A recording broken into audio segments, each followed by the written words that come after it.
Hello, everyone. Welcome to The Reason We Learn. I'm your host, Deb Philman. At The Reason We Learn, we aspire to be part of the solution.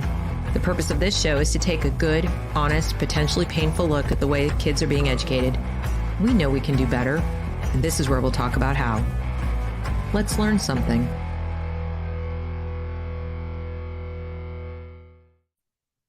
Hello, everyone. Welcome back to The Reason We Learn. I'm your host, Deb Philman, and I'm so glad you're here. If you are new to the channel and interested in being part of the solution to our education crisis, I hope you will subscribe to be notified when I make new content like this. Please also like and share this broadcast so others can benefit from the information we are about to share. Each of these shows is an opportunity to hear from people who are working to improve education in America any way they can, and this one is no exception. I am so privileged today to welcome into my studio Daniel Buck. He is a practicing teacher. This is a rare opportunity, folks, for us to hear from someone who is in the classroom right now teaching. He's also a senior visiting fellow at the Fordham Institute, editor-in-chief at Chalkboard Review, and he's an author. And I've asked him here today to talk to us about a book I'm going to come right out and tell you, you all need to go buy immediately. If you are a parent with a child in any school right now, frankly, it doesn't have to be public, but especially public school, you need to buy What's Wrong with School by Daniel Buck. And I rarely make like hardcore plugs for specific products or anything. I'm going to make exception. This is about 200 pages that you have to read if you want to really understand what's going on in our schools right now from someone who's doing it and living it, but also what should be happening instead. So I know I talked to you about little pocket issues and you probably are thinking, yeah, but you haven't put it all together for me. I know I haven't. In part because I can't, because I haven't written this book. I haven't done the research he's done. He's done it. He's put it in a nice, tidy package for you. And if you read this, you will understand how it all comes together and what you actually should be looking for and asking for, okay? So without further ado, I'm going to bring the author on to talk to us about this wonderful book, and we can ask him questions. Hello, Daniel. Hey, thank you for having me on. We may not agree on everything, but I definitely agree with you that you all should go out and buy the book. Yes. I did not pay her to say that about the book. No, I'm getting no sponsorship. This is my honest opinion. I even told Daniel before the broadcast that he changed my mind about a few things. I came to my channel when I started my channel almost 3 years ago, a very big sort of Gatto fan, John Taylor Gatto, who takes sort of a, abolish the whole thing. I don't like government being in charge of the schools at the high level, the federal level, and I don't even love the compulsory nature of it. But Daniel has made me see that if we could get rid of a lot of the gunk and the corruption and all of these other things, how mass schooling could work. And you made me think back to my time being a teaching intern in Austria, which is a socialist country, right? Where, mass schooling and where arguably some of our mass schooling ideas come from. But what I do notice is that they change or reform things more slowly overseas. Some people complain about that. I think you've pointed out how that can be a virtue. If you are not so quick to embrace the latest, greatest fad or change, especially when it comes to the education of children, then you might result in what they do have there, which is a mass schooling system that, well, it's not perfect by any means, and I have certain philosophical challenges with it. The students are better educated. Their reading scores are higher and they spend a lot less money. So,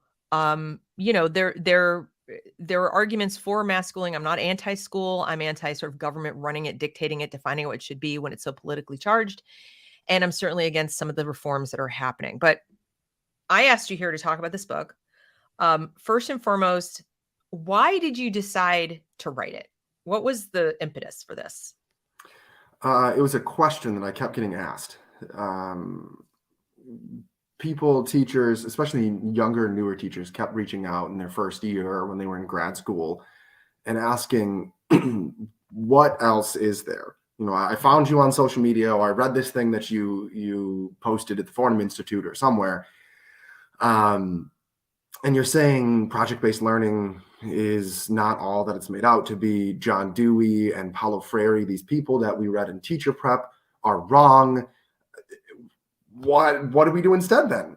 What's the alternative? Because the only thing that we're learning about are these very student directed learning, restorative justice, all of this kind of stuff. What else is there? And I didn't always have a good answer, and I didn't have a concrete answer. And so I went out in search of it myself, and just read a whole bunch of books, did a whole bunch of research to see, okay, what's the alternative to kind of this progressive educational model? And then I wanted to throw together a book that kind of explained it all. The theory behind it, the research, and kind of what it looks like in practice, all in 200 pages, which is a lot to accomplish in 200 pages. So my goal wasn't to cover all of the research or to give you like a step-by-step, here's what it would look like in the classroom or even in homeschooling, or here's every single philosopher, but kind of give a little bit of everything so you can see what the alternative is and then go seek out more. The book ends with the annotated list of like, okay, if you want to know more about how this looks like in curriculum, go read this. If you want to look at classical education, here's a few books you can go read, homeschooling, all these other things. There it is. You've got sort of a canon, a list of books to read, some of which I've read, many of which I've not read. I would recommend that we probably all sit down and read them. Even if you're not a teacher, parents were this week, there's a debate. The House just passed the parental rights bill. It's going to the Senate where it will likely fail. But if you are making demands of the schools saying, show me what you're teaching, show me what you're doing, don't you want to understand it? Mm-hmm. I mean, don't you want to have a better understanding of so they show you, how are you going to evaluate it? Right. I do believe parents should be shown, but I'm also not, delusional. I know that most parents wouldn't, if they looked at it, they'd be like, okay, that's how we got here. So what you've done is I think the book is written in layman's terms. I mean, there's nothing in here that the average person couldn't understand. And I think taking a look at some of those books in the canon will probably help people better understand as well what you're explaining. Yeah, one of my big messages to the parents movement, which I'm kind of like adjacently a part of. I'm a teacher. My daughter's 2, so she's not really in a school yet. And I am not personally a part of any of these organizations, but being a conservative, I write about them and I'm friendly with them all the time. But one of my big messages to them is, if you're going to be advocating for change in education, you have to know what you're advocating for. What's the alternative that you're pushing for? And I've been time and time again impressed by the amount that the parent advocates know about education and have read, sometimes more than some of the teachers that I work with. But yeah, you have to know the theory that you're advocating for. If you get rid of SEL or CRT or restorative justice, like what are you then replacing it with? Because you can't just replace it with nothing. That's kind of what we had before, and that's why they weren't working. That's why we got all of these crazy ideas. We had a vacuum of good education and other stuff filled it in. Right. And what I love about your book is that you do exactly that. You explain not just what's wrong with the specific things they're doing in the schools right now, but why it's wrong. And you do something that I absolutely love. And every time I find other people who do this, I'm just like so excited. You ask a lot of questions, even questions you don't have the answer to. And I think that's really important for us to do because we are fed a lot of premises, like conclusions that we're just supposed to accept. This is something that progressive educators and pedagogues do a lot. Well, this is so. Students need to learn how to think. Now, students need to do group projects because reasons and because 21st century skills. So they say things to us, or like, let's talk about the first part of the book where you debunk certain myths and you talk about things like class size.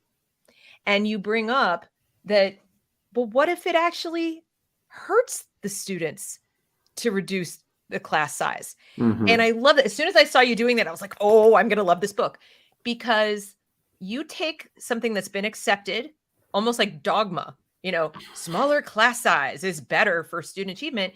And you're just like, but is it though? And you came at it looking at the whole picture. Like, what does it take? What does it cost? How many people do we need to hire? What is the, elimination of one seat cost across the year, right? Mm-hmm. And does that translate into a benefit in terms of the students' actual learning and attention? What does that do to shifting of good teachers and not so good to experienced and less experienced teachers? These are the questions we need to be asking anytime somebody proposes a reform. what are the other impacts, right? So Mm-hmm. tell the audience about what you learned about small class size as an example. Yeah, even before I get into that, the ideas that interest me most are the ones that are just accepted as dogma. Anytime somebody says in like a professional development or on cable news or anywhere, well, of course, and then they say something that we're all supposed to agree with, that's immediately when I go, wait a second, Me is that too. true? No matter how idealistic it sounds, those are the things you have to dig into to figure it out. Critical thinking skills. Of course, we want our kids to learn critical thinking skills. Like that's really the question that got me to first dig into like traditional approaches to education. It's like, what even is a critical thinking skill? I was out to dinner with friends having some drinks. Somebody was like, well, we're worked at a hospital. We're really looking for nurses that have like critical thinking skills. And I was like, okay, what does it mean for a nurse to have critical thinking skills? Don't you want her to have like, or him or her to have knowledge of like the human body, of processes, of all of these kinds of things? It seems like the content knowledge about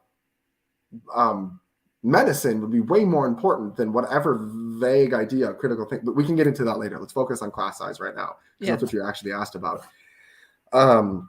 Again, another one of these things that's accepted as dogma in education is that smaller classes is better. And I wanted to know if that's actually true. So I went and looked into the research, and sure enough, it's not as clear as people think it is. To some extent, smaller classes are better, but you need something on the scale of it's like 7 to 12 fewer kids in a classroom for it to really make a noticeable difference. And that's more so with younger children. As you get older, class size matters less and less and less. That's why we have lecture halls in college of 350 kids, because once you're 22 and you're going to college by choice and you're going to get kicked out if you're a knucklehead during class, everyone just can control themselves and sit and listen to the professor and learn. 4-year-olds can't really do that. So smaller class sizes does matter for younger kids. But like you were talking about, like you kind of alluded to, everything in every public policy is just a matter of trade-offs.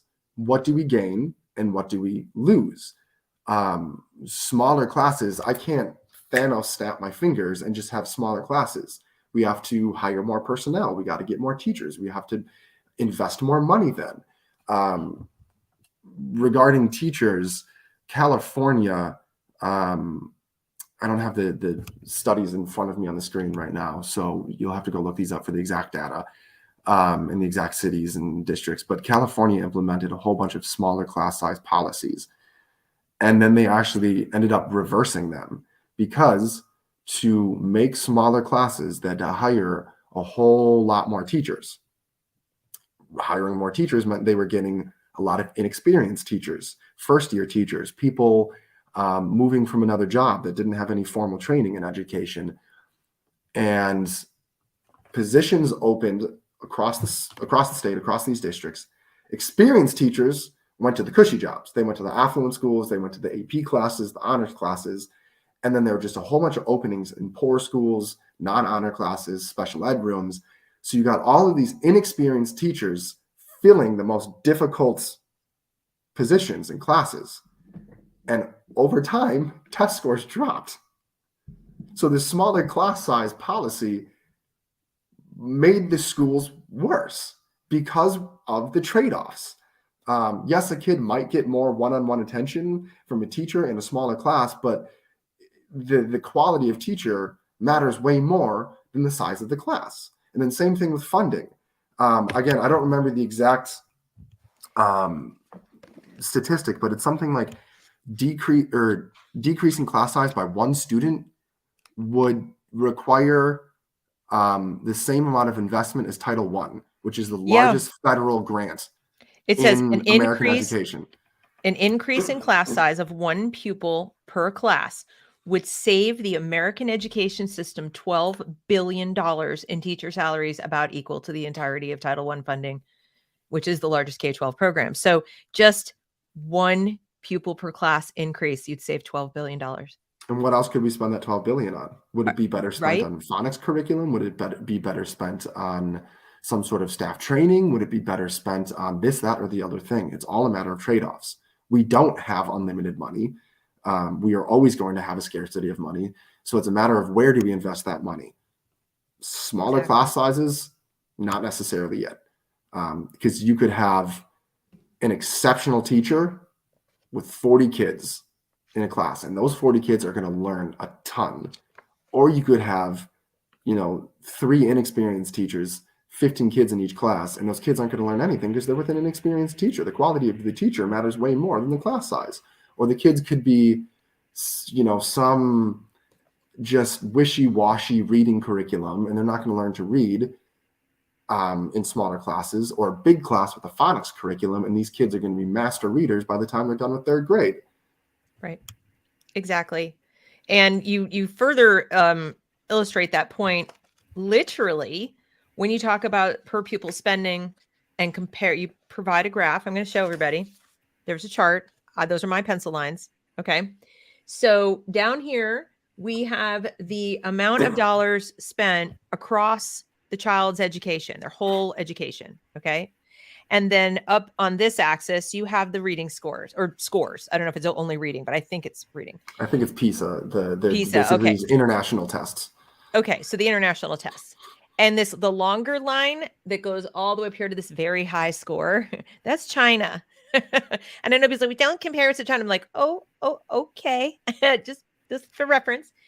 And here we have the United States. Notice we're down a lot of countries above us, not just China. But look where we are in the spending. The only country that spends more is Luxembourg. Okay. Mm-hmm. And they're tiny and rich.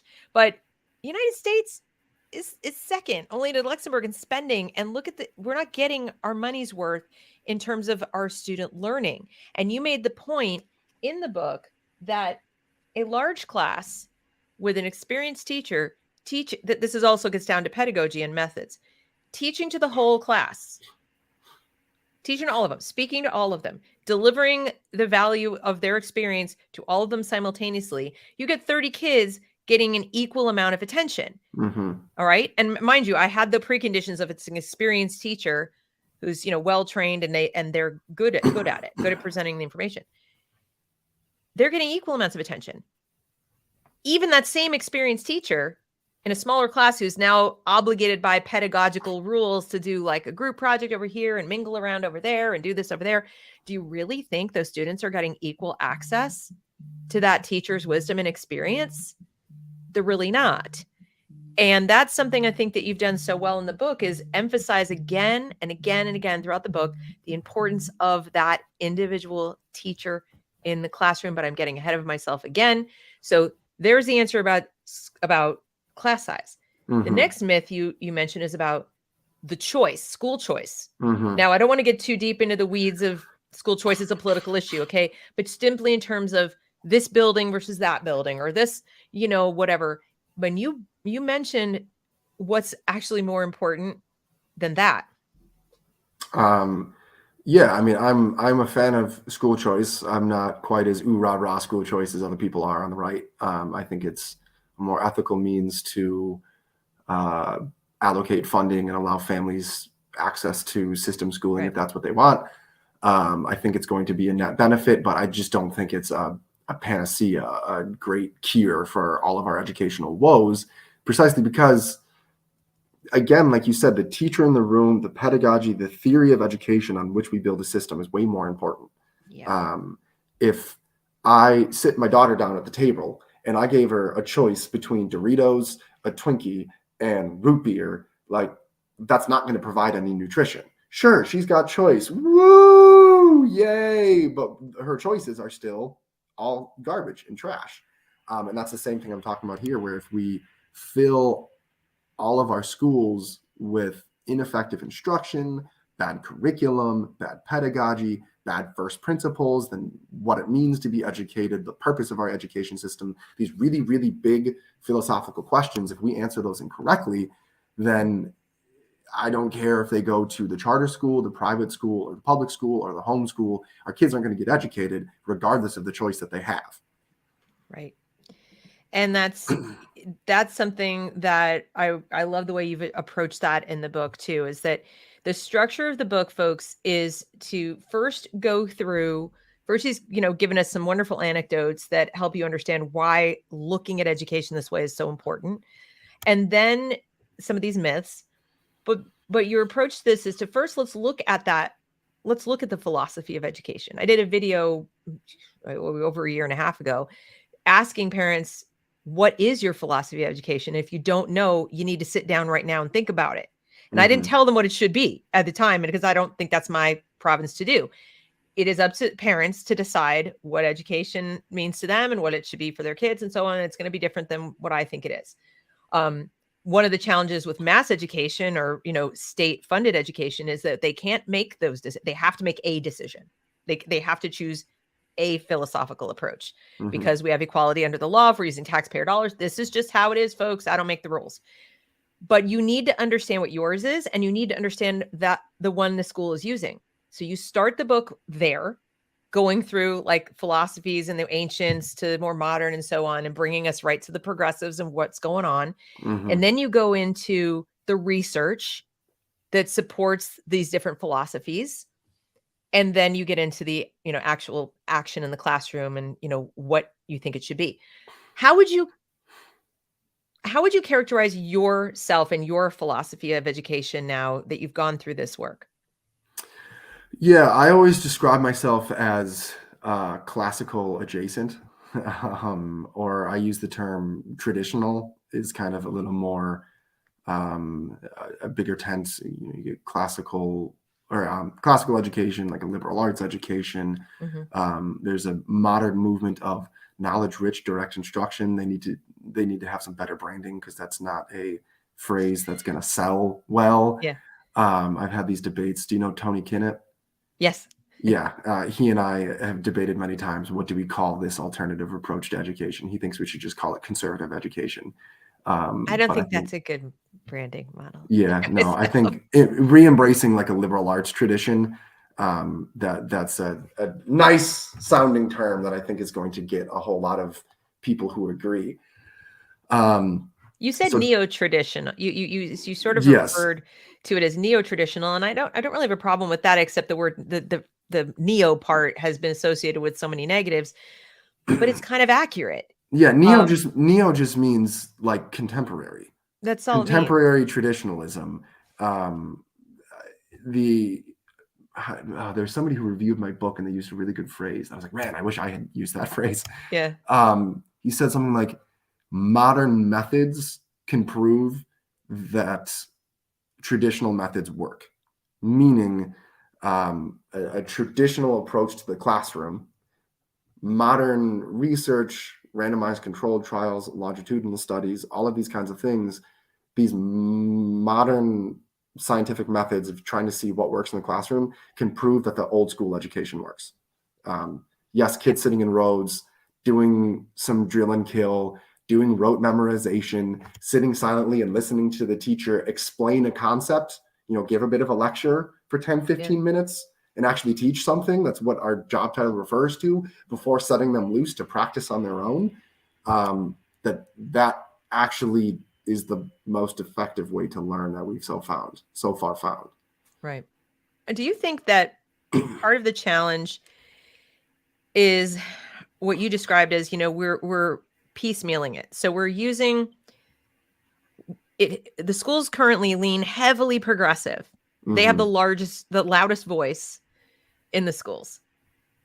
But because parents can look at their school or look at a child's class and say, no, that teacher's still picking a book and teaching it the old-fashioned way, and my kid's bored and this isn't happening.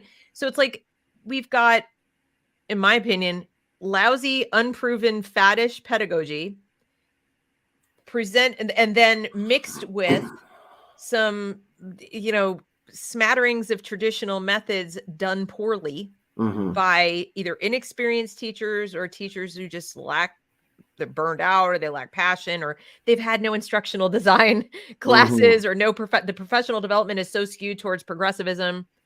They haven't really had a lot of PD in how to do traditional better from master teachers, right, who've done it.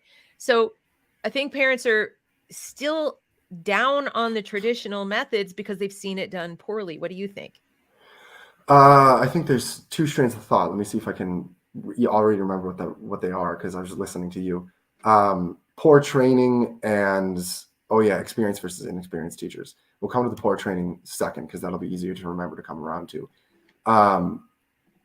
I've observed a lot of teachers teach, and I've watched experienced teachers struggle through something like choice book units, where kids pick their own books and then just go off to their own corners and read all by themselves. It's very lonely.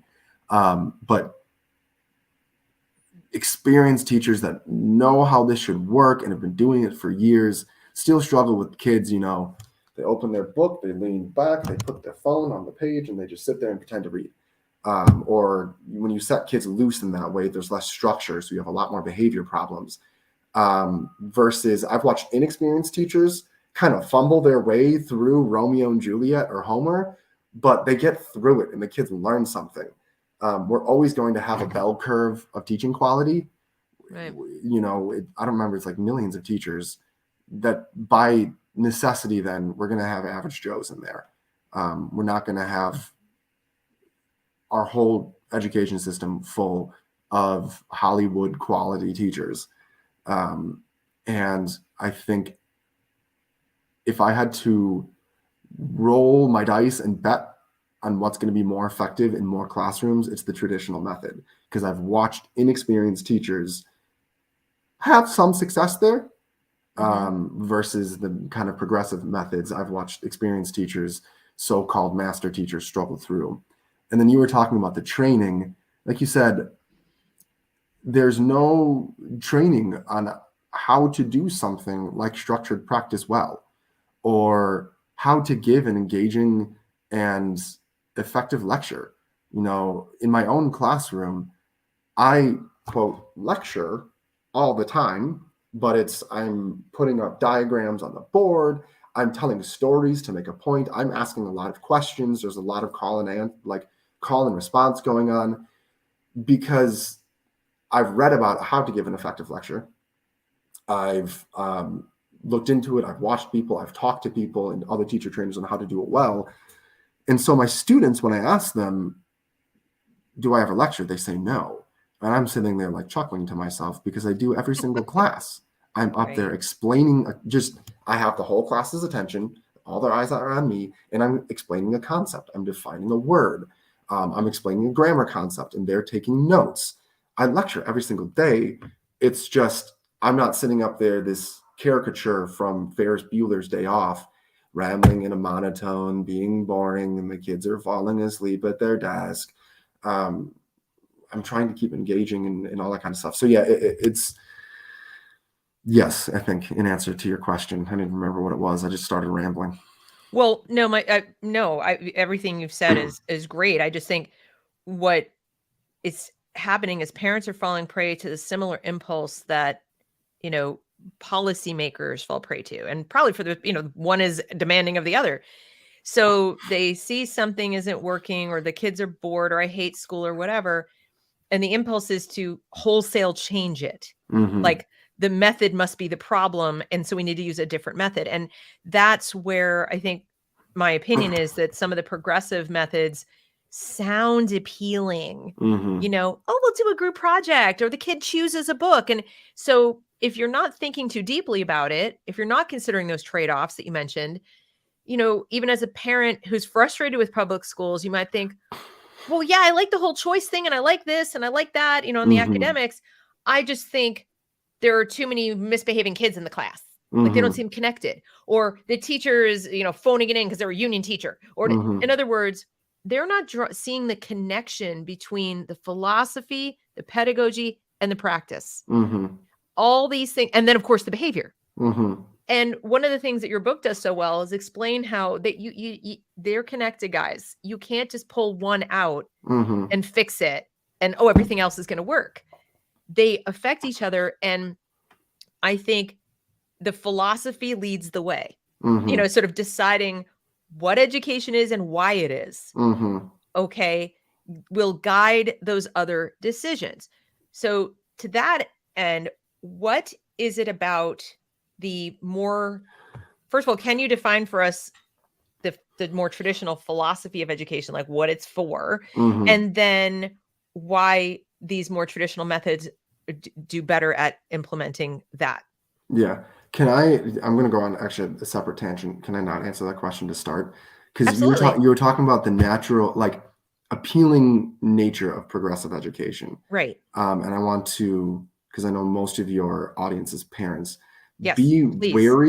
wary of a classroom that looks fun and engaging. Because fun and engaging isn't necessarily effective. You know, True. earlier in my career, I did things like diorama projects, right? The kids, we read a story and then make a little diorama of one of their scenes.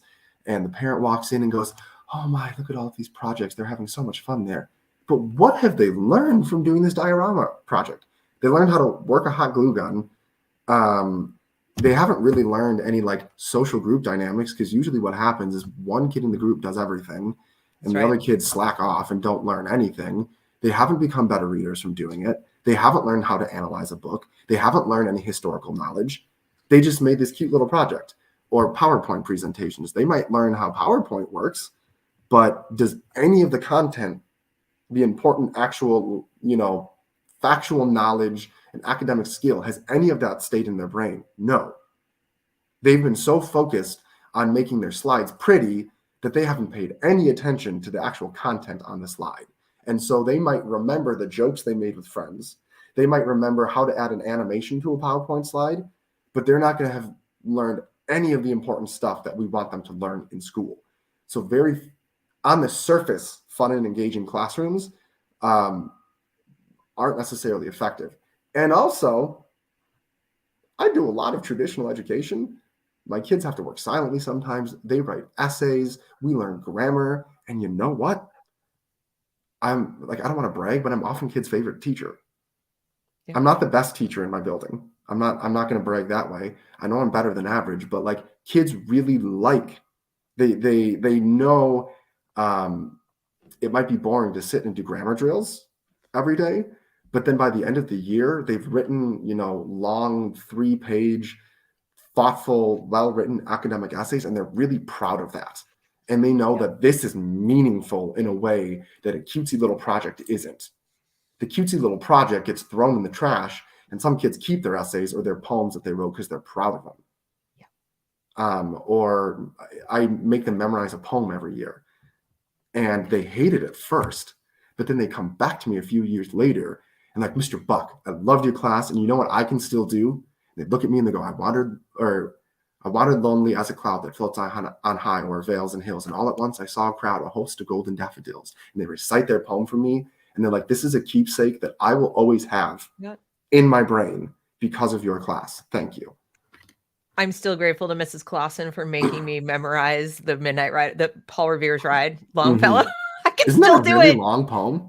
I didn't memorize all of it. I had to memorize like a section of it, but I still can remember it. And I like just the other day we were watching a documentary on the Revolution, and I just started going on with it. It's like on the 18th of April of 75, hardly a man is now alive who remembers the famous day year.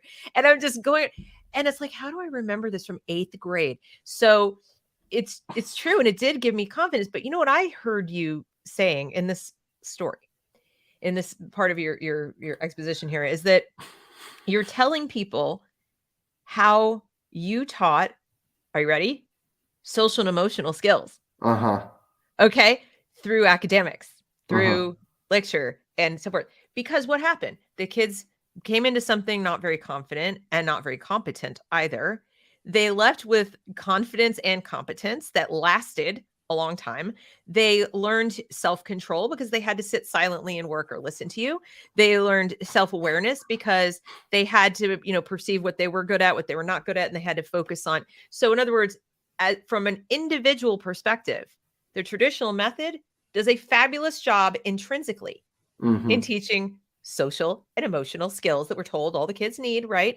It's just that they're not a prerequisite for learning. They're a product of the learning.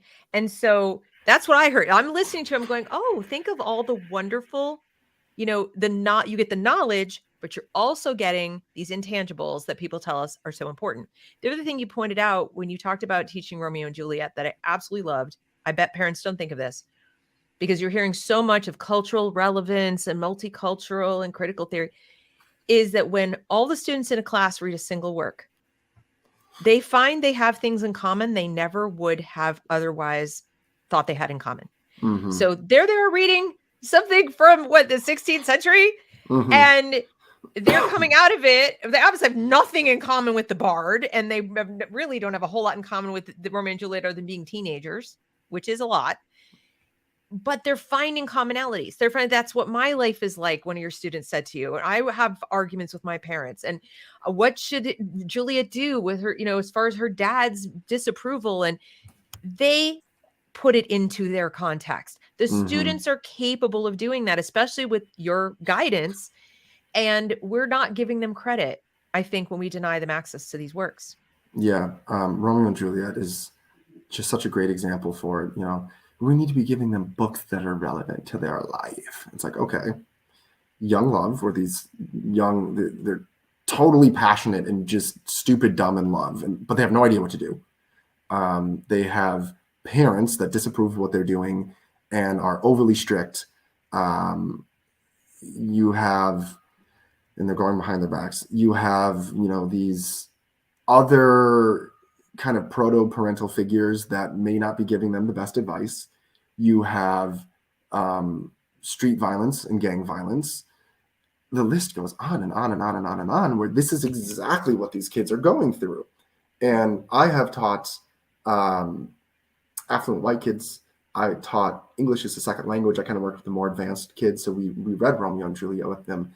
And like these kids, these immigrants from other countries, were making connections and learning from Romeo and Juliet. And I had kids come to me, when we were talking about Juliet, her dad threatens to kick her out of the house.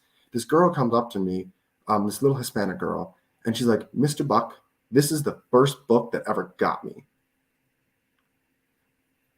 Right. That's relevant. It's relevant to them. And another kid came up to me. He was expelled for a semester and then came back to my class. We're reading Romeo and Juliet. He's totally into it because of the gang violence. Again, he started a lunchroom brawl with like 6 or 7 or 8 kids got in on it. So we're watching the street fights in Romeo and Juliet, and he's like, "Hey, I've been there." And a few times we really connected to it. There are a few lines about just quenching your rage, and he's like, "Oh, I know exactly how that feels. You just lose it, and you gotta it's like an itch, and you gotta get it out." But by the end of the book, he's like, "Mr. Buck," in front of the whole class. It's like, "Mr. Buck, I'm finally seeing why I need to get control of my anger." And it's through this book, he kind of developed that, what we would call a social emotional realization. I need to control my anger. Like you said, sitting silent, they're learning self-control. One year when I was doing the memorization of a poem project, if we want to call it that, there was one girl that was kind of always on the outskirts of the social circles. She wasn't bullied, she just didn't really fit in. And a few girls were playing Foursquare, and they were at recess, they were practicing their poem together, reciting it together while playing Foursquare. And this girl that was on the outside of the social circles was like, "Oh, I'm doing the same poem as them." And then she joined them, and they kind of welcomed her in because they finally had something in common. This girl had been homeschooled her whole life. In the best way, she was a little bit odd because of that, and that's why she didn't really fit in, didn't have a lot in common with these kids, but she finally had a common piece of culture to share with them, and it built a community in a way, if we're talking about a progressive approach to the literature classroom where every kid's reading their own book, you don't have any community. I have an article about this coming out with Fordham this week, where progressive education, student choice is just so isolated and lonely and painfully individualistic. I'm all about individualism. I'm like a libertarian conservative, but there are places where you don't want to be individualistic. In a classroom, in a family, you want to have a communitarian vibe, and traditional approaches to the classroom where kids are silent and one kid's speaking and everyone else is looking at them and listening to them, it might seem strict or mean or oppressive to require the kids to be silent. But what that's telling that one kid who rose their hand and is making a comment, all those other kids are telling them, what you're saying matters to me, to the point where I want to talk to Johnny about Fortnite or whatever, but I'm going to control that urge and listen to what you're saying, because what you're saying matters more. That's right. Well, and there's a difference too in valuing the contributions of individuals as individuals. Like you're you, and I'm just going to listen to what you have to say, versus as an avatar for a group. Or, as a lot of the progressive methods do, they say, you can't be too individualistic a thinker. You need to read this particular book. So when they do assign a book, it tends to be very contemporary. It tends to treat characters as avatars for groups of people, right? Social groups, classes, etc. And in the Paulo Freire model.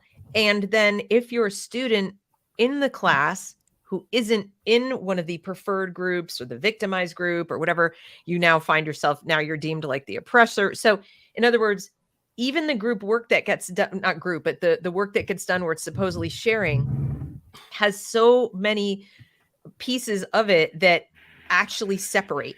Rather than draw together and saying, you're a human and I'm a human, or, you're a teenager and I'm a teenager, these sort of high level things, and all the other stuff is noise.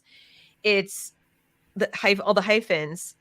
So even when the kids are reading the same book, I mean, this happened to my children when they were in public school. They're like, I felt so on the outside. I felt like even though we're reading the same book, I didn't belong. So parents may be hearing this saying, well, our kids are reading the same book and they're doing this. Yes, but what is the book and how is it being taught? This is where the philosophy comes in. So what you're describing is reading Romeo and Juliet, not through a lens, not through a contemporary critical theory lens of like the class struggle or the this or that of Romeo and Juliet. They're just teenagers, madly in love, etc. And, passions raging and they're having fights and whatever. The only lens you're looking at it through is just your own individual eyes. And then we're going to come back and talk about it. So there's like that positive individualism with responsibility built in. And then there's more of a kind of a narcissistic kind where it's like, if I don't see my personal self in the book exactly with all the little markers, I don't fit. And those are two completely different kinds of individualism in the world of me. Don't like that one because kids are already a little self-involved, right? Part of growing up is to understand where you end and others begin, right? And being mindful of that. That's what maturity is. Telling them that what matters most is their individual feelings and while at the same time saying, and that's only relevant if group identity. Must be very confusing. When I'm reading about your lesson, I'm like, I don't think I'd be confused in your class. I don't think I'd feel on the outside, inside, or any which way. I could be me. Like I could just be Deb sitting in my chair, having my own individual experience with this book and sharing that with the class and not being shouted down, not being overly praised. It's like whatever I have to say, if it's worthy of consideration, it's going to be because it's general. It's not because it's so specific to something. Anyway, I don't know if I'm making any sense, but that's what I'm hearing. And I hear people hear the word individual and they have one of two reactions to it. They're either like, yeah, or they're like, oh my God, that's terrible. And what I would challenge people to do is dig a little deeper and look at the application, like individual how, individual why, right? And I like your way, I think is the good way. But yeah, it might be useful to define some terms now that we're like, 44 minutes into this call. Yes, what we mean by like traditional and progressive and critical approaches to education. That's the philosophy question I was asking about. And then we kind of got up, but yes, please do. Yeah. So there are kind of three dominant strains of educational thought out there right now. We'll call it traditional or classical, progressive, and critical. So going back, a classical approach to education prized objective truth and traditional morals. And the role of education was to form and mold the child, both their brain and their behavior. The idea that we are going to teach them the truths of this world, so they believe they understand and know true things. They're just some things you have to teach them, right? They're never going to discover their way into Napoleon. You have to say, hey, this guy named Napoleon existed. Here's why he's significant. This is what he did. That's not just and the earth is not flat. Yeah, that's not just going to go poof into their brain. We should teach them about germ theory. We should teach them about, individual rights and these kinds of things, basic political theory, mathematics. We want all of our kids to know basic math, how to read, these kinds of things. So we're going to teach them the truths of the world, and then also form their character to an objective morality. Some things are right and some things are wrong. And help them learn how to apply that to their life. I was just thinking right now about scripture. My apologies to anyone in the audience who isn't Christian, but be slow to anger, slow to speak, and quick to listen. Right? This is just a good moral. Right. And then how does that apply in your life? It doesn't say never anger. There's a time and a place to be angry. How do we do that? So helping children form their minds and their behavior to an objective reality and morality that's outside themselves. And it required teacher authority. It required, direct instruction at times. Again, kids cannot discover their way into germ theory. It requires a teacher upfront explaining, here's what, viruses versus bacteria are. Here's how they affect you. Here's how you can prevent them from affecting you. This is what it does to your body. Somebody has to explain that. And the best way to do that is just a person up front explaining it to a group of people all at once. You can also read about it, but in a lot of ways, a teacher is going to take the high theory and make it understandable for somebody who's 14. You could give them a textbook, and that's still, this knowledge from outside is going to enter their head, but just a teacher explaining it is going to be better. So that's traditional education. Also structured practice, memorization, all that kind of stuff. Progressive education came along with John Dewey and Jean-Jacques Rousseau. They thought no content was worth learning in itself, right? Not germ theory, not Shakespeare, not the Civil War or the Holocaust. The only thing that really mattered is what interested the child, because they're going to learn academic skills like critical thinking, how to make an inference, identifying the main idea. So we're going to let the kid choose what they want to learn, and we're just going to set them off to do what they want. And then when it comes to morality and ethics, they would say, well, the child is perfect. There's no original sin in the human heart, is what Rousseau wrote. It's society is corrupting. And so I think Fleming would disagree. Yes, society is corrupting. And so we need to keep them from our oppressive morality and structure, which you already, again, it sounds appealing, but it really, really, really quickly falls apart. I hate that I use her as an example all the time, but my daughter's 2. She, when she was a few months ago, just all of a sudden walked over and started hitting my dog, because she's a human and she's imperfect and she's prone to anger and all these kinds of things. And we need to put boundaries around kids. We need to teach them right from wrong, because a lot of what's natural to humanity is anger, selfishness, rage, lust, these kinds of things. And we need to impose self-control, and adults need to impose some loving authority. I don't care if my daughter wants to play in the street. I'm going to pull her away from the street. And if she keeps trying to do it, I'm going to give her a timeout, because that's good and loving. It's protecting her. The whole academic skills thing is that's a whole podcast in itself. That actually hurts my brain. Like when I hear people tell me, no, they need to learn critical thinking skills, they need to learn something, like, with what? To think about what? Yeah. And from, like, on the basis of what? Like, this, I know we're not strictly tabula rasa, but we kind of are too. Mm-hmm. We don't come into this world with even the ability to speak. We have no vocabulary. If there are memories we can't express, we can't go back as far as the crib, because we don't have a vocabulary we didn't have a vocabulary to store it. Mm-hmm. So first you got to learn words. Now, what parents, I think, forget what a humongous feat that is. That your child went from 0 to whatever and learned tens of thousands of words, memorized them. That wasn't, they weren't born with that. They memorized it. And that's how they were able to speak to you and function in this world. You taught them how to handle a spoon. these are things that are knowledge, mostly knowledge, and then the skill came out of the knowledge. Mm-hmm. If you watch a kid learning Knowledge to is speak, prior. right, the knowledge came first. They get the words a little wrong until they try Mm-hmm. it, and parents, this has been studied, parents correct for meaning instinctively. Mm-hmm. We correct for meaning. That's how they learn the skill of speaking. Mm-hmm. But they first had to have a wellspring of vocabulary. And Mm-hmm. so when people tell me like, oh no, it's, Rousseauian or Dewey, whatever they got, I'm like, what in the world are they thinking about? Mm-hmm. It's gotta be like cobwebs up in there. What are they thinking about without some knowledge to sink their teeth into? Yeah. Just a quick example. I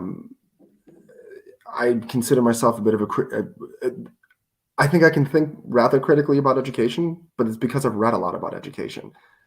If you give me a few articles about medical policy, even though I know some logical fallacies, I know basic syllogisms, if then, therefore, these kinds of things, basic logic, I've read some philosophy. I can't think critically about medical policy because I simply know nothing about it. It doesn't matter what, quote, critical thinking skills I have if I don't have any factual knowledge about it. Or for this book, I read Aristotle, but I, just for fun, brought up an article about the British sport cricket, and I understood none of it, not because I lacked an ability to read or some sort of reading skill, because I didn't know the rules of the game. I don't know what you call, I don't know, I have any of the vocabulary for it. I don't know any of the teams. I don't have any factual knowledge. Facts matter, folks. Progressive education, a lot of things wrong with it. Traditional, classical, progressive, and then the last one is critical. Critical pedagogy is what it's called. And that's a lot of what we're seeing in schools right now, where critical pedagogy really just rejects the idea of being educated itself, the idea that there is any objective truth or any right or wrong. And the only thing that schools are meant to do are kind of to be the centers of societal change. So it's not even training students to be advocates later on in life, but helping them advocate now. We're going to go to protests now. We're going to write to our senators now. We're going to inculcate the proper worldview and political ideas in these kids now. Some would call that indoctrination. So that's critical pedagogy. That's crazy, overtly radical and political. One of the most famous books in this genre is Pedagogy of the Oppressed. The guy who wrote it loves the Maoist Cultural Revolution, the Leninist Russian Revolution. He said, this is what my ideas look like when put into practice. So it is patently radical and insane. And it's what teachers are learning in teacher prep. Yay. Yeah, it's really disturbing actually, because we have teachers learning in teacher prep who didn't learn from their curriculum in college already. And when we look at the ages, they know nothing about Mao. Mm-hmm. I mean, it's when I say they know nothing about Mao, I mean, like, they're like, Mao who? Mm-hmm. I have met people in their early 20s right now, and that's what we're talking about, people right now in teacher programs who were taught almost nothing about the Soviet Union, and definitely nothing about Mao. They don't know anything about the killing fields of Cambodia. They don't even really understand what happened with East Berlin, West Berlin, and the division of Eastern Europe after World War II. Absolutely no idea. The curriculum was red washed. Because they were taught how to analyze history. We don't care about the dates and the events. We want to teach them how to think critically about history and documents. When it's like, thinking critically about history is knowing the stuff of history, knowing what these things are that you're talking about. You can't think critically about the present if you don't know anything about our founding, if you don't know what the Holocaust is, if you don't have this factual knowledge. I'm getting worked up. No. Look, you're preaching to the choir. This is what I do here. I mean, you can't. We are now seeing young high school teachers right here in my home city of Charlotte who deny the Holocaust. They don't say it didn't. There's one woman, she doesn't say it didn't happen. She says it's grossly exaggerated. Oh my. So if we, and it still has a job. So And then another parent I'm in contact with recently had to speak in front of her school board about the fact that students were telling other students the Holocaust wasn't as bad as slavery. It doesn't really matter anyway. I don't really care about the Holocaust, these kind of things. And the students they were talking to were Jewish. So this is becoming a real issue. Not knowing things, not having knowledge has really significant consequences for all of us. So I'm speaking to those in the audience who don't even have kids anymore, or their kids are grown, or maybe they have grandkids, or maybe they never had kids at all. This backs up on all of us, because those same people then go and vote.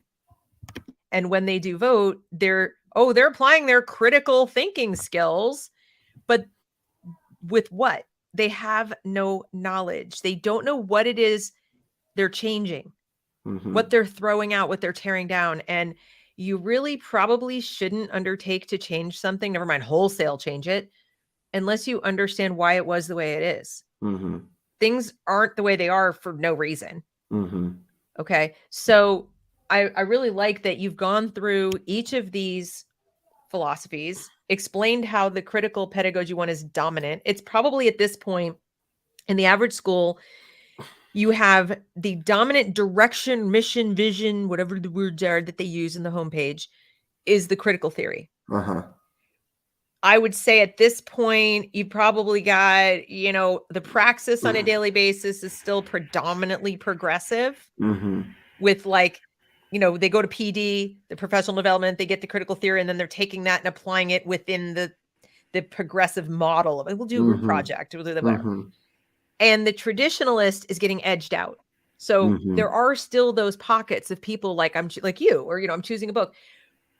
I'm amazed that you are able to do what you do, because I know some traditional teachers who are getting shoved out. They're being marginalized or criticized or getting poor evaluations or being bullied right out of their schools in some cases. So that's on the wane. I'm just very cantankerous, and my father's always told me that my greatest character flaw is that I'm stubborn to a fault. And right now it's actually serving me well. I've picked many fights with my administration this year, sometimes in front of the entire staff, just saying, this doesn't work. And it's terrifying to do that at first, but then I have a whole lot of teachers come up to me afterwards and are like, thanks for saying that. So there are a lot more sane teachers out there, but they just don't want to speak up. And I don't always blame them. I am in a point in my advocacy career where if I were fired tomorrow, I'd probably be able to get a job writing or, working for one of these parent groups or something. So I kind of have a safety net. But other teachers, they need their salary. They might be the only wage earner in their household, or they need it. And they can't risk their job. So I see some people on social media sometimes, these cowardly teachers that they need to speak out. And it's like, yes. And also, they're not being cowardly. They might just be valuing their family. The fact that they need their paycheck to put food on the table, and they don't have the privilege that maybe I do to speak my mind and not worry as much. Granted, it has to start somewhere. And I didn't have the following and the connections that I do now when I first started being a controversial heterodox advocate, but that's neither here nor there. I'm just stubborn and annoying. Well, we also can't underestimate how good the propagandists are at persuading teachers that they're in the minority. So in other words, there probably are, just as I say with parents, the majority of parents don't agree with this. The majority of teachers probably don't agree with this. If they're over a certain age, certainly they don't. Okay. I think this is definitely, age 30 and younger at this point coming out of the universities. Hey, now. I'm only 29. Okay, sorry. But what I'm saying is, you've probably seen it though. The younger the teacher, the more I completely agree with you. The more exposure they've had both in their college and in grad school, to the extent that they've gone to these ideas. They probably even went to a high school with these ideas, so they don't know any different. So it's not that they're mendacious. They just don't really know any different. So, but I still think the problem with social media is, and especially with the education publications and all the associations and administrators and so forth, is they do a fabulous job. The NEA is guilty of this. They're so good at it, of persuading people that theirs is the majority view. Mm-hmm. The optics are such that you will walk around as a teacher afraid to say anything because you're convinced you're in this teeny tiny minority. And whenever you can convince people of that, you can keep them silent. Mm-hmm. If they knew their actual power, if they could tell, if you could wear like a little code, like I have a little pin and we only know from each other what it is or whatever, and you could see that, wait a minute, my school's full of people just like me, then they might be able to speak up and use the power that I believe they actually have. They just don't know that they have because it's been squished by this propaganda. Mm-hmm. But so now that you've outlined the philosophy, the different philosophies for us, and we've looked at how they probably are in practice, one of the things that I think still happens to a lot of parents is they get tied up in knots when they bring this stuff to an administrator, a teacher at their school or school board, and they say, okay, so I've been doing some reading and I don't like these group projects. I think we should go back to this. And they're met with this evidence-based, but it's evidence-based, but the research shows. So then your next part of your book talks about the research. What does the research show, Daniel?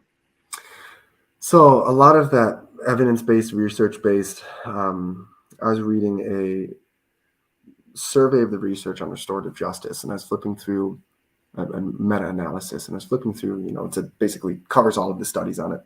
Right. Only a few of them were actually randomized controlled trials. I was looking through this list, and it says what kind of study, quote, it was. And a bunch of it, what's the phrase they used? It's just like academic literature or theoretical. So it's all of these glorified opinion articles on why this ought to work and very little evidence that it does. Or these things might be tried. One professor teams up with the teacher, works with them over the course of a year to implement this idea. So you have two adults in the room, constantly conferencing and reflecting on what they're doing, implementing this thing. And at the end, the professor writes in, the discussion or conclusion section of the research, it seemed to work well. It's like, well, of course it did. You had two adults in the room, constantly conferencing, reflecting on this.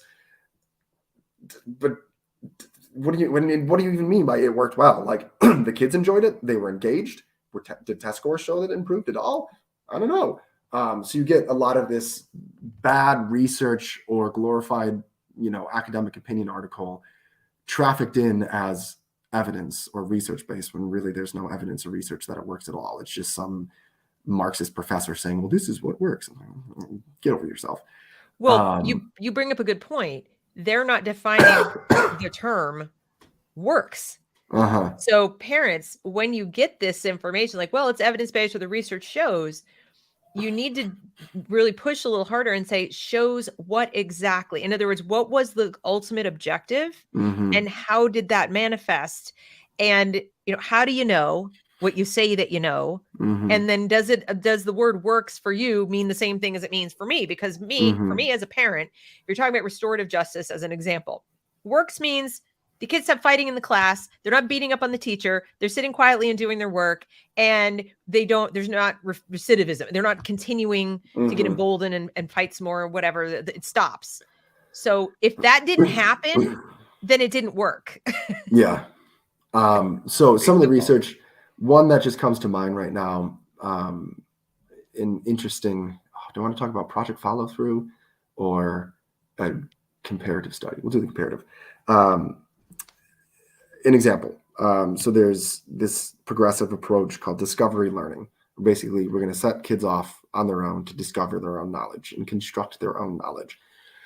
Co-create. Don't forget they're going to co-create it too. Yeah, they're going to co-create their knowledge.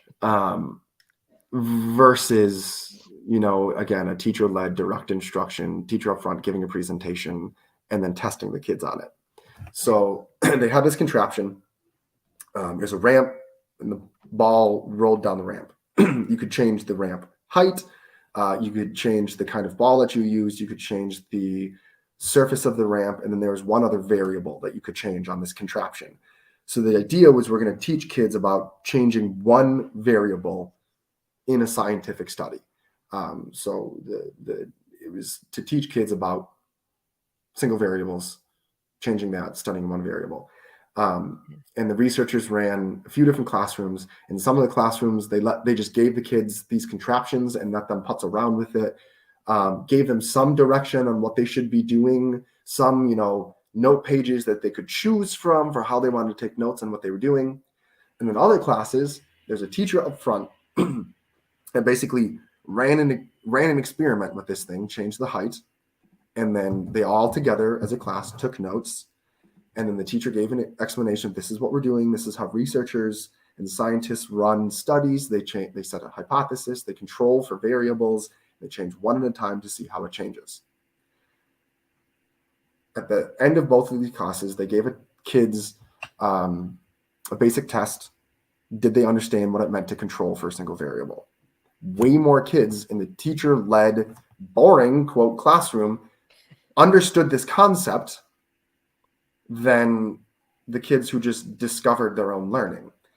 And there's a second part to the study that I really liked, because there's this idea that, well, if kids discover the knowledge, they're more likely to remember it and really, truly understand it than if it's explained to them. So they then set these kids loose on like a science fair and had them identify variables at this science fair. Were kids controlling for single variables, or were they messy studies at this science fair? And they came back and the kids in the teacher-led classroom did way better at that, because more of them had mastered the concept. Once you master a concept or learn it, you know it. It doesn't matter if you learned it from a teacher in a lecture or if you discovered your way there. You learn it, you learn it. The only difference in these studies was that the kids who had it explained to them were more likely to learn the concept in question. The one other study I can talk about right now is called Project Follow Through. It's like the biggest, most expensive study in the US government education history. Whole bunch of schools involved. It's something like hundreds of thousands of students. Schools chose an approach to education. There are about 20 of them, ranging from complete free play down to there's this approach called direct instruction, very structured, very teacher-led, whole lot of drill and kill.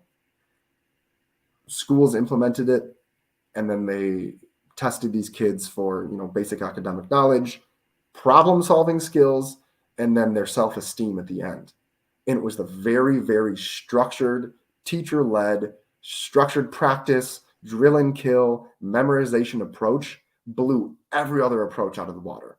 A lot of the other approaches, these progressive discovery learning approaches, kids actually lost knowledge or their self-esteem went down, where the direct instruction approach, they were better problem solvers at the end. They were better at traditional academics at the end. Their self-esteem was better, because if you're a better reader and you're better at math, that's going to do more for your self-esteem than cheesy SEL lessons. There's just gobs of studies like this that show a traditional approach to the classroom works.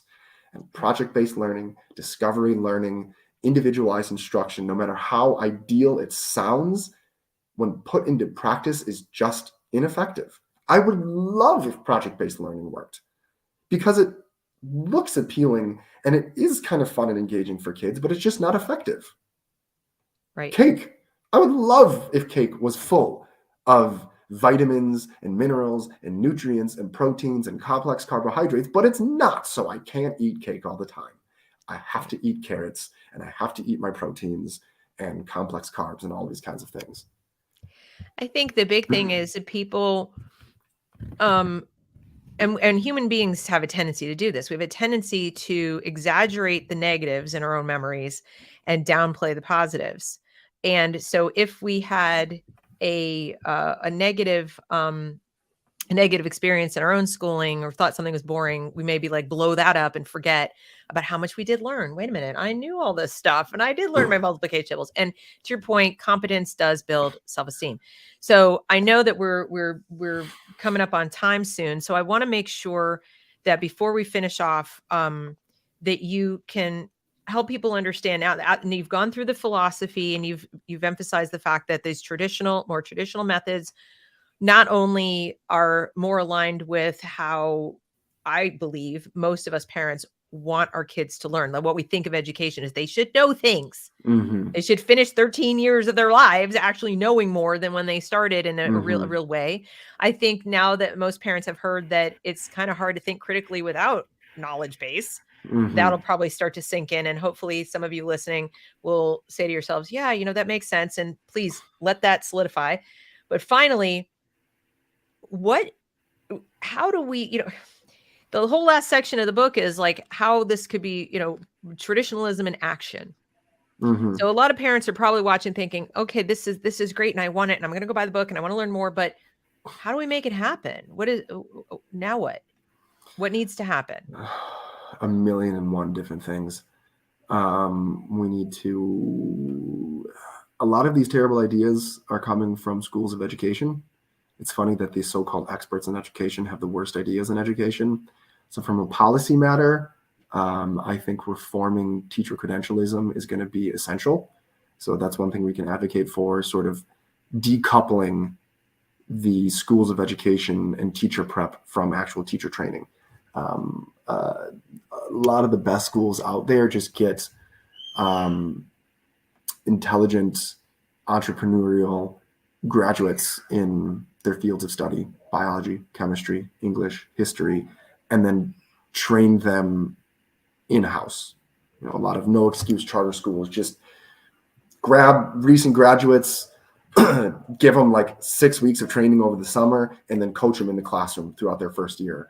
And it's much more the nuts and bolts of here's how you teach, and less this highfalutin theory that's just dumb that they get in schools of education. So from a policy standpoint, that's one that I think gets overlooked a lot in all of the debates over school choice and things like that. And, parental rights in education, transparency is important, school choice is important, but if our teachers are being trained in terrible ideas, then our schools are going to continue to be full of terrible ideas.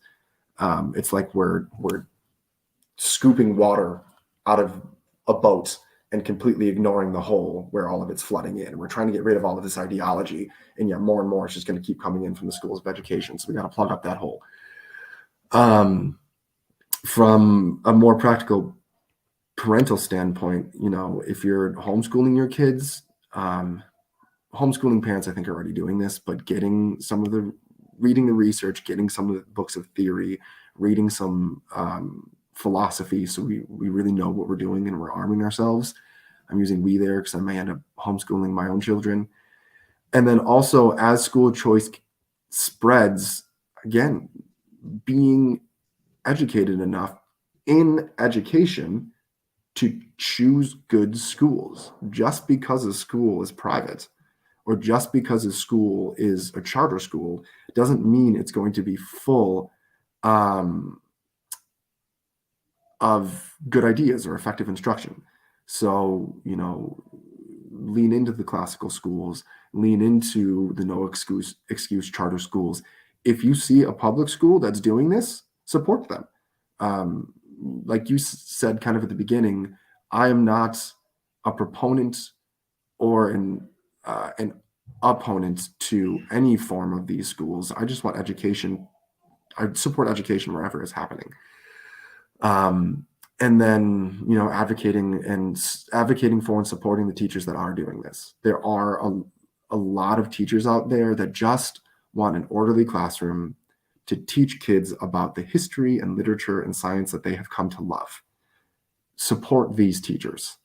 Send them an encouraging email. Stand behind them if they're picking a fight with their administration. If I knew, and I kind of do know now, that a lot of parents support me in opposition to these ideas, it's going to encourage me to speak out more as a teacher. Right. Yeah, I think that's great advice. And, keep the parts of the book too that talk about how policy, really needs to come like dead last, as far as like we have a tendency to jump to changing policies when we don't like how things are working, but people implement those. Human beings implement those in the classroom. So even if you can't get a policy changed just yet using, legislative process, go find those teachers in your school. Do what Daniel's suggesting and, back them up, support them, see who's doing it the way you like it and help them so they don't leave, because a lot of teachers are leaving too. But I think those are great ideas. And obviously, I think it's really important for people to educate themselves. If you get your parental rights to look into everything that's going on in school, you need to know how to evaluate it. So And any final words? I mean, there's just so much here. I wish we could have talked about all of it, including there's a section, by the way, folks, in the back of the book that talks about some of the educational misconceptions that I talk about a lot on the channel, like the social emotional learning, like the restorative justice, creative thinking, all these things. So, if that's still your bailiwick, it's in here. It's also in here. Okay. 200 short pages. Yeah. I think if I have any final thoughts, it's be wary of nice sounding terms. Parents are rightly skeptical of something like social emotional learning. It sounds really nice. Does it work? Is it just a shoo-in for progressive politics? They're skeptical of these things, but then other ideas come along like individualized instruction. Oh, I want my child to have individual attention. It's like, okay, but I have a classroom, 30 kids in there. If I'm giving individualized attention to this kid, that means I'm ignoring 29 other kids. So these really appealing terms, critical thinking skills, we kind of touched on a little bit. I write about it a ton in the book, but a lot of these nice sounding terms are not as effective and appealing as they first seem. Project-based learning, social emotional learning, and then a lot of the things that we denigrate, drill and kill, rote memorization, lectures, these things are far more effective than we give them credit. Textbooks, even, like we denigrate and look down upon these as old-fashioned and ineffective to our detriment and to the detriment of our children's education. I agree.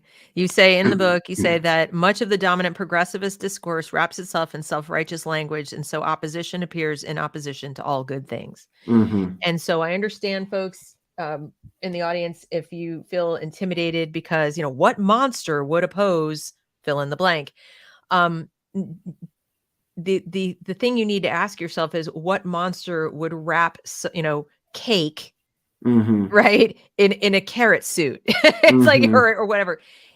Which you're not a monster for asking questions about your child's education. You're not a monster for being curious about how something works or how the experts know that it works. This is your job, literally, to get to the bottom of it and understand it. And so I think this book will help you. I think the books that you've listed in the back will help parents as well. And I strongly encourage, I put the link down below in the description. So please go and order a copy, share it with all your friends, ask the teachers to read it. If you have a relationship with them, please do try to develop a relationship with them, and make improvements at the local level. It's going to be really hard to try to fix things top down, real hard. So with that, I want to thank you so much for joining us today. I know it took us a while to get together with this interview, but I'm so glad we finally did. You're an amazing teacher, an amazing resource. Your students are lucky to have you. Their parents are doubly lucky. And please keep doing what you're doing. Yeah, thanks for having me on. You're very welcome. All right. See y'all later.